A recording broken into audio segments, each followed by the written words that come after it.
Doktor, konjunktivit nədir? Konjunktivit gözün ön səthini və qapaqların daxili səthini örtən nişanın iltihabıdır. Bu oftalmologiyada ən çox rast gəldiyimiz xəstəliklərdən biridir. El arasında qısaca göz iltihabı adı ilə tanınır. Konjunktivitin əsas səbəbləri hansılardır? Konjunktivitin əsas səbəbləri viruslar, bakteriyalar və allergik faktorlar ola bilər. Bəzən tüstü, toz, bəzi kimyəvi maddələr, kontakt linzaların düzgün istifadə olunmaması da konjunktivitə gətirib çıxara bilər. Konjunktivitin əsas əlamətləri nələrdir? Konjunktivitin əsas əlamətləri gözdə qızartı, sulanma, batma hissi, qaşınma və bəzən ifrazatın olmasıdır. Bakterial və virus mənşəli konjunktivit necə fərqlənir? Virus mənşəli konjunktivitlər daha çox yoluxucu olur və az sulu ifrazat müşahidə olunur.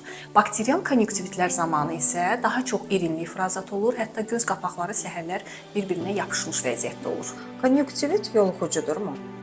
Bəli, xüsusən bakterial və virus mənşəli konjunktivitlər yoluxucudur və çox asanlıqla bir insandan digərinə keçə bilər. Konjunktivit necə müalicə olunur?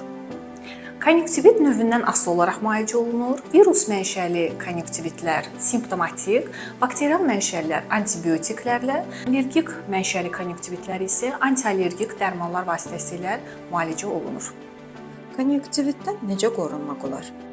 Çox sadə üsulla əlləri tez-tez yumaq, çirklərlə gözə vurmamaq, kontakt linzalardan istifadə edərkən gigiyenaya riayət etmək və ən çox konjunktivitin yaranma səbəblərindən biri olan şəxsi dəsmal və kosmetik vasitələrdən düzgün istifadə etmək.